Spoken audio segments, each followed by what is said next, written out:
আসসালামু আলাইকুম গাইস, কেমন আছেন আপনারা সবাই? আশা করি ভালো আছেন। আমিও ভালো আছি, আল্লাহর অশেষ রহমতে। চলে আসলাম আরেকটা নতুন ভিডিও নিয়ে। আর আগের ভিডিওতে সবাই তো দেখছেন যে আমরা কক্সবাজার চলে আসছি। আর এখন সবাই মিলে একটু ঘোরাঘুরি করতে বের হয়ে গেছি। আমি, তাজের আব্বু, জেরিন, তাজ সবাই মিলে। আগের ভিডিওতে দেখাইছি জাস্ট আমরা আসছি, আইসা একটু গোসল টোসল করলাম, লাঞ্চ করলাম। আর এখনকার ভিডিওতে কিন্তু সবাই মিলে একটু বাইরে ঘোরাঘুরি করব। আর তাদের কিন্তু কক্সবাজার আসার আগেরই কিন্তু একটা বায়না ছিল যে সে একটা জায়গায় ঘুরতে যাবে, তার আগের ডিমান্ড ছিল। তার ডিমান্ড অনুযায়ী কিন্তু আজকে যাওয়া হচ্ছে, মানে আসার পরই ফার্স্ট ডেতে ওইখানে ঘুরতে যাচ্ছি সবাই মিলে। আর আসার পরই আমার বাবাটার একটু ঠান্ডা লেগে গেছে। এখানে এই যে আমি, তাজ, জেরিন বসে পড়ছি রিক্সার মধ্যে, আর সামনে আপনাদের ভাইয়া আছে। আর এই যে আমরা কিন্তু সেই জায়গায় চলে আসছি, আমার ছেলের ফেভারিট জায়গায়। আপনার ভাইয়া টিকিট নিতেছে অলরেডি। আপনারা যারা যারা এই জায়গায় আসছেন নিশ্চয়ই কাউন্টার দেখে চিনে ফেলছেন। আজকে সবাই মিলে আমরা ফিশিং ওয়ার্ল্ডে যাচ্ছি। এটা কিন্তু কক্সবাজারের বিখ্যাত একটা জায়গা, মানে সবাই কম বেশি এই জায়গায়, মানে কক্সবাজার আসলেই যাওয়া হয় এটা কিন্তু কক্সবাজার থেকে একটু দূরে, একটু ভিতরে, প্রায় 200 থেকে 250 টাকার মতো রিক্সা ভাড়া লাগে আসতে, অনেকটাই ভিতরে। আর এটা কিন্তু আরেকটাভাবে চেনা যায়, এটা যারা পড়শি হোটেলে খাইছে, আমি আগের ভিডিওতে পড়শি হোটেলের অনেক আমি প্রশংসা করছি। আগের পড়শি যে জায়গাটায় ছিল সেই জায়গাটায় কিন্তু এই ফিশিং ওয়ালটা করা হয়েছে। আর এটার টিকিট প্রাইস ছিল 300 টাকা করে জনপ্রতি। এই ফিশিং ওয়ালটা কিন্তু 2020 সালে উদ্বোধন হয়েছিল। তখন আমরা ফার্স্ট টাইম আসছিলাম, তাদের আব্বু আর আমি তখন প্রথম আসছিলাম বিয়ের পর। আর তখন আর আমাদের ঘোরা হয়নি, কারণ আমাদের মানে এয়ারে করে আসছিলাম, হাফ ডাউন টিকিট কাটা ছিল, সময়ের কারণে অনেক শর্ট টাইম ছিল, এই জন্য আর আসা হয়নি। কিন্তু এরপরও 2-3 বার আমি কক্সবাজার আসছি, তারপরও আসা হয়নি। কিন্তু এইবার তাজের জন্য, মানে তাজের ডিমান্ড ছিল যে ওইখানে আসবে, তার জন্য আসছি। আর আসার পর দেখেন আমার বাবাটা কত পরিমাণে খুশি হয়ে গেছে, মানে ও এত খুশি হয়েছে কি বলবো ভাই। আর এখানে কিন্তু আমারও আসার পর মনটা একদম ভরে গেছে। এত সুন্দর সুন্দর মাছ, সমুদ্রের তলদেশে যে এত প্রজাতির মাছ আছে, এত সুন্দর সুন্দর মাছ আছে, আল্লাহর নিয়ামতের কত সুন্দর কিছু আল্লাহ সৃষ্টি করছে, যে এখানে আইসা দেখলাম যে এত প্রজাতির মাছ আছে। এখানে না আসলে তো আমি দেখতেই পারতাম না। আর এই যে আম্মুকে ভিডিও কলে আমি দেখাইতেছিলাম যে আম্মু দেখো, তোমরা তো আসো নাই, মানে মিস করছো, আমরা কত মজা করতেছি সবাই মিলে। এখানে অনেকগুলো ছোট ছোট মিনি মিনি অ্যাকোয়ারিয়াম ছিল। আর প্রত্যেকটা অ্যাকোয়ারিয়ামে কিন্তু মানে আলাদা আলাদা প্রজাতির মাছ ছিল। আর নিচে সবগুলা মাছের বর্ণনা দেওয়া ছিল একটা বুকের মতো করে, যে এটা কী মাছ বা এটা নদীর কোন জায়গাটায় থাকে, মানে সব কিছুই কিন্তু ডিটেলসে লেখা ছিল।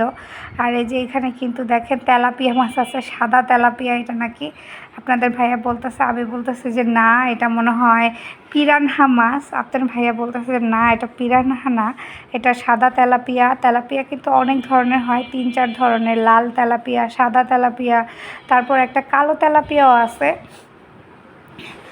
আর এই যে আমরা ঘুরে ঘুরে দেখতেছি, অনেকগুলো অ্যাকোয়ারিয়াম কিন্তু বড় বড়ও ছিল, যেগুলোতে বড় বড় মাছ ছিল সেগুলোতে বড় বড় অ্যাকোয়ারিয়াম ছিল। আর যেগুলো ছোট ছোট মাছ সেগুলোতে ছোট ছোট তেলাপিয়া মাছ ছিল। আর এই যে এখানে একটা মাছ, এই মাছটাকে আমি ভ্যাকিউম ক্লিনার হিসেবে চিনি, কারণ আমাদের অ্যাকোয়ারিয়ামের মধ্যে এই মাছটা ছিল। এই মাছটা নাকি ময়লা পরিষ্কার করে অ্যাকোয়ারিয়ামের, মানে সেই দৌলতে আমি চিনি। আর এই যে এখানে একটা মহাশোল মাছ ছিল।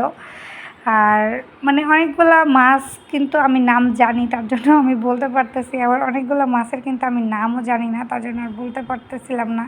এখানে 2টা মহাশোল মাছ ছিল। তারপরে এই যে এখানে ছোট ছোট কিছু মাছ ছিল, এই মাছটার নাম আমি জানি না। আর এই যে নিচে একটা বড় একটা স্টিংরে ছিল, বিশাল বড় লেজ, আল্লাহ লেজটা এত পরিমাণে বড়। প্রথমে ভাবছিলাম যে একটা ছোট, দেখেন লেজটা এত পরিমাণে বড়, মাছটা ছোট কিন্তু লেজটা অনেক বড়। আর এই যে আপনাদের ভাইয়া কিন্তু তাজকে ঘুরায় ঘুরায় প্রত্যেকটা মাছের সাথে পরিচয় করে দিচ্ছে। আর আমার বাবাটাও কিন্তু অনেক পরিমাণে খুশি ছিল, হ্যাপি ছিল। আর আমাদের দেখে কিন্তু আমারও হ্যাপি লাগতেছিল, খুশি লাগতেছিল। দেখে আর হঠাৎ করেই আমার পাগলটা কেন জানি না রেগে গেল, কি হইলো বুঝতেই পারতেছিলাম না, যে হঠাৎ করে ও কী হয়ে গেল, মানে এতক্ষণ হ্যাপি ছিল, হঠাৎ করে রেগে গেল।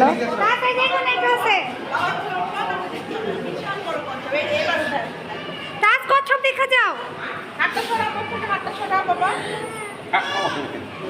কি হয়েছে মা? যাও যাও দেখো। দেখো উঠে আসছে, দেখছো? ওয়াও, সেটা ভিডিও করো। আপনি হাত দিবা দিবেন। ও দেখো ওই ভয় নাই তো, দেখো তুমি খালি ভয় পাও। দেখো তাক তাকাও, তাক তাকাও, তাক তাকাও। দেখছো? রেডি। আর এই অ্যাকোয়ারিয়ামটার মধ্যে কিন্তু বিশাল বড় একটা কচ্ছপ ছিল। কচ্ছপটা দেখতে কিন্তু অনেক নাইস ছিল, আমার অনেক পছন্দ হয়েছে। আমি বলতেছিলাম যে বসো, তোমাদের কচ্ছপের সাথে একটা ছবি তুলে দিই। কচ্ছপকে রাগ করছে, তাদের সাথে ছবি তুলবে না, তার জন্য কচ্ছপকে আর আমি দেখতেই পারতেছি না। তার জন্য উঠে গেছে আর ছবি তুলে নেয়। এখন আমরা অন্য সাইডে চলে যাব, যে আরও কী কী আছে। আমি ভাবছিলাম যে অ্যাকোয়ারিয়ামটা একেবারে ছোট, কিন্তু না, আমার ভুল ধারণা। অ্যাকোয়ারিয়ামটা কিন্তু বিশাল বড়, একদম মানে একতলা থেকে শুরু করে 4 তলা পর্যন্ত অ্যাকোয়ারিয়াম ছিল। আর এই যে এখানে একটা ইল মাছ আছে, আপনাদের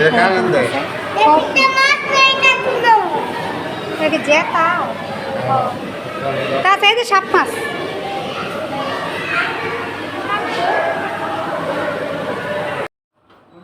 আর ওইখান থেকে ঘুরতে ঘুরতে কিন্তু আমরা অন্য সাইডে চলে আসছি। এই যে এখানে কাঁকড়া আসছিল, এখানে দেখেন লাল লাল কাঁকড়া। আমি কিন্তু সমুদ্রে প্রত্যেকবারই মানে আমার ড্রিম থাকে যেখানে লাল কাঁকড়া আছে সেখানে আমি ঘুরতে যাব, সকাল সকাল একদম সানসেট দেখব আমি।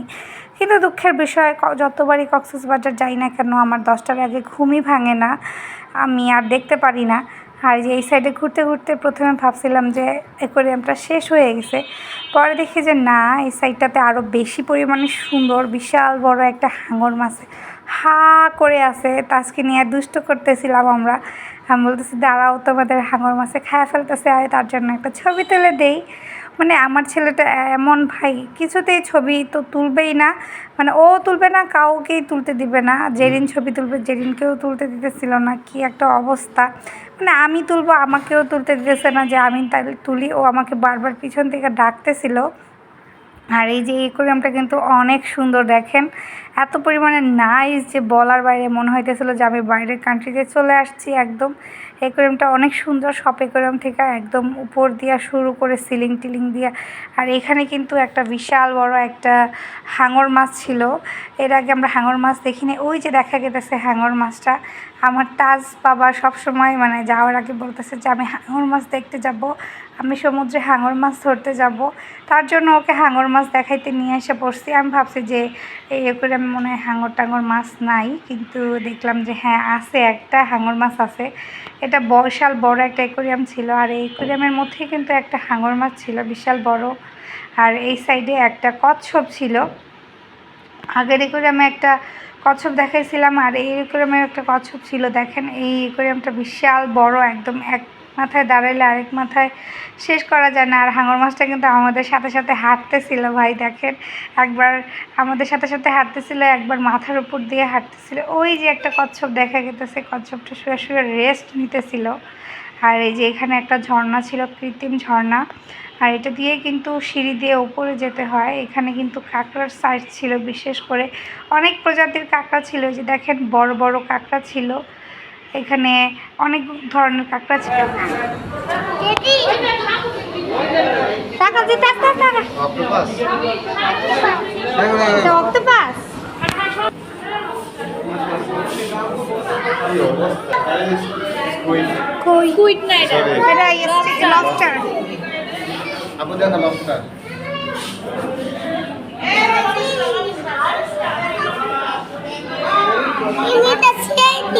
কি মাছ এটা? কি মাছ? চিংড়ি।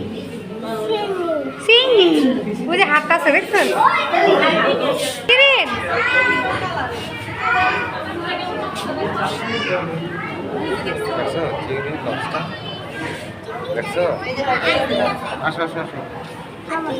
ওই যে এই মাছগুলা তাদের ইয়ে করে এই মাছ আছে।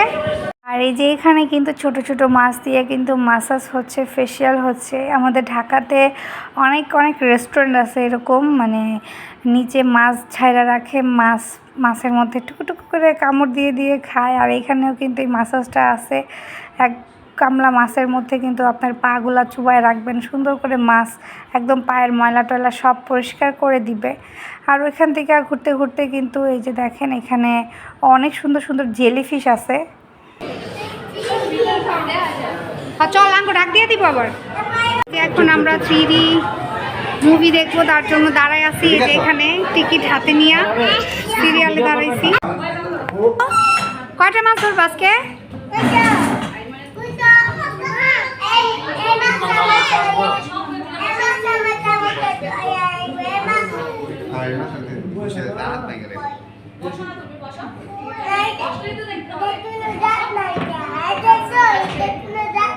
সবাই কিন্তু আমরা বসে পড়ছি 3D মুভি দেখার জন্য।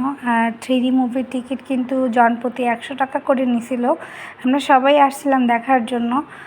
আর এই যে বসে পড়ছি চশমা টশমা পরে দেখার জন্য। একদম রুমটা অন্ধকার করে দিছে, ঠিকমতো কিছু দেখাও যাচ্ছে না। এখন মুভিটা শুরু হয়ে যাবে, সবাই মিলে দেখবো।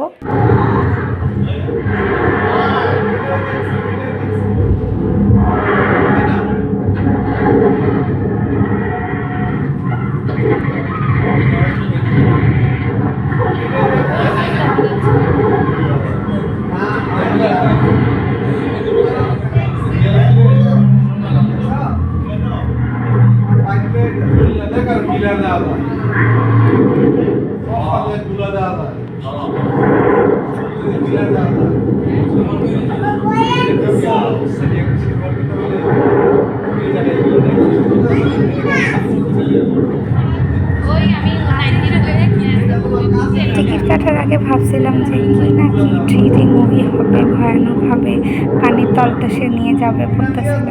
অনেক মানে এক্সাইটেডমেন্টে টিকিট কেটে ঢুকলাম, দেখলাম যে তেমন কিছুই না, জাস্ট একটা পর্দা দিয়ে তোলা হচ্ছে। আমার যখন ছেলে এত পরিমাণে খুশি হইতেছিল দেখা কি বলবো ভাই, দেখা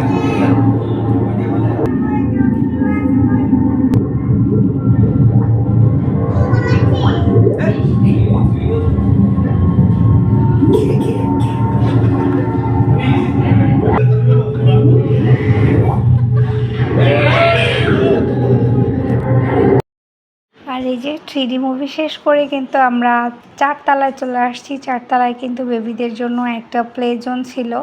দেখেন ছোট ছোট বাচ্চাদের জন্য একটা ছোট একটা পার্কের মতো অর্গানাইজ করছে। এখানে ফুড কার্ট ছিল, অনেক ভ্যারাইটিসের গেম ছিল, প্লে জোন ছিল, তারপর অনেক ধরনের কৃত্রিম মাছ রাখা ছিল, জ্যান্ত জ্যান্ত মাছও ছিল। আর এই যে এখন আমরা সবাই মিলে বের হয়ে যাব। আর কালকে পহেলা বৈশাখ, এই উপলক্ষে কিন্তু অলরেডি সাজানো গোছানো শুরু করে দিচ্ছে সবাই মিলে, রাত্রে থেকে তোড়জোড় হচ্ছে।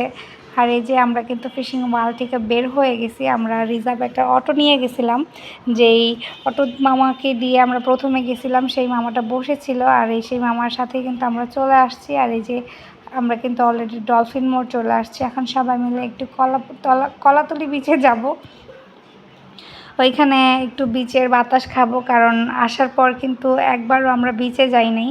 আমরা সকালবেলা আসছি, সকালবেলায় সারাদিন রুম মানে হোটেলের মধ্যেই ছিলাম, সুইমিং করছি, লাঞ্চ করে একটু রেস্ট নিছিলাম। তারপর সন্ধ্যাবেলা কিন্তু তাজকে নিয়ে চলে গেলাম ফিশিং ওয়ার্ল্ডে। এখন সবাই মিলে একটু বিচে যাচ্ছি বিচের বাতাস খাওয়ার জন্য। এই যে আপনার ভাইয়া, তাজ, জেনি সবাই মিলে কিন্তু হাঁটছে। আর যখনই বিচের সামনে আসি না কেন, মানে বালির মধ্যে আসলে হাঁটতে হাঁটতে মনে হয় কি বালির রাস্তার শেষই হয় না, আর বিচেও আমার কাছে আসতেছে না। মানে এই সময়টা এত পরিমাণে আমার বোরিং লাগে ভাই, মানে মনে হয় এই সময়টা পারই হইতে চায় না, রাস্তাও ফুরাইতে চায় না। আর মনে হইতেছিল যে সাগর আমাকে ডাকতেছে, এরকম একটা অবস্থা। কিন্তু হাঁটতে হাঁটতে হাঁপাই যাই আমি একদম।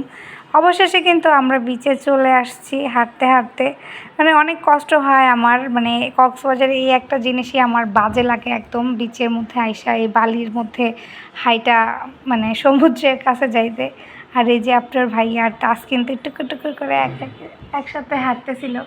আর তাস তো এবার কক্সবাজার যায় আমাকে চিনেই নাই, ওর বাবারে পাই আমারে ভুলে গেছে একদম। সব সময় ওর বাবার সাথেই, মানে গোসল করতে গেলেও বাবার সাথে, ঘুরতে গেলেও বাবার সাথে, ঘুমাইতে গেলেও বাবার সাথে, সব কিছু ওর বাবার সাথেই ও করতেছে, আমাকে ভুলেই গেছে। আর বিচে আসছি ভাই, কক্সবাজার আসছি, মানে ওইখানে সি ফুড ট্রাই করবো না সেটা কি আর হয়। আর এই যে এখানে কিন্তু অনেক সুন্দর সুন্দর সি ফুড রাখা ছিল, একদম তাজা তাজা ছিল। এটা কিন্তু সাইমনের একদম নিচে ছিল। ওইখানেই কিন্তু ভালো ভালো সি ফুডগুলো পাওয়া যায়। তাছাড়াও কিন্তু আপনারা বিচের সাইডে অনেক ধরনের সি ফুড মামারা স্টল দিয়ে বসে, কিন্তু ওইখান থেকে মানে সি ফুড খাওয়া একদমই স্বাস্থ্যকর না, আর একদমই মানে বাজে মাছগুলো ওইখানে পাওয়া যায়। আর তার জন্য আর ওইখানে আমরা যাইনি। এখান থেকে এই যে আমরা প্রায় 2100 টাকার মতো সি ফুড সেদিন খাইছিলাম, এই যে আপনাদের ভাইয়া বিল দিতেছিল। আর আমাদের ঢাকার একটা সিস্টেম ভাই, আগে খাইয়া পরে টাকা দিতে হয়, কিন্তু কক্সবাজার যেটাই আপনি করেন না কেন আগে আপনাদের টাকা দিতে হইব, পরে আপনি পাইলে পাইবেন না পাইলে নাই, এরকম একটা অবস্থা। আর এই যে আমাদের খাবার চলে আসছে। আমরা কিন্তু এখানে 3টা কাঁকড়া, তারপর বড় একটা টুনা মাছ আর 3টা স্কুইড অর্ডার দিছিলাম, যেটাকে অনেকে কালামাটি নামে চিনে। এর আগে কিন্তু আমি কখনো স্কুইড খাই নাই, এটাই আমার ফার্স্ট টাইম স্কুইড খাওয়া। বলছিলাম যে অক্টোপাস খাবো, আমরা যেহেতু 3-4 দিনের মতো ট্যুরে গেছি, মানে লম্বা ট্যুর দিছি, বলতেছে যে এক এক দিন এক একটা ট্রাই করবো। আজকে কালামাটিটা ট্রাই করি, কালকে অক্টোপাসটা ট্রাই করবো, আর কাঁকড়া তো প্রত্যেক দিন ভাই আসেই আমাদের। খাবারটা কিন্তু অনেক পরিমাণে মজা ছিল, গরম গরম মানে ক্রিস্পি ছিল, সাগরের ঢেউ, সাগরের বাতাস আর ঢেউয়ের শব্দ, সাথে এই সি ফুড গরম গরম, মানে এত পরিমাণে মজা লাগতেছিল। আর যেহেতু গরম গরম সি ফুড খাচ্ছি, আর সময়টা নষ্ট করবো না, খাবারটা এনজয় করব। আজকের জন্য এই পর্যন্তই রাখবো। আমার ভিডিওটা যদি ভালো লেগে থাকে তাহলে প্লিজ লাইক কমেন্ট সাবস্ক্রাইব করে দিবেন, আর আমার পাশে থাকবেন। আজকের জন্য এই পর্যন্তই। আল্লাহ হাফেজ।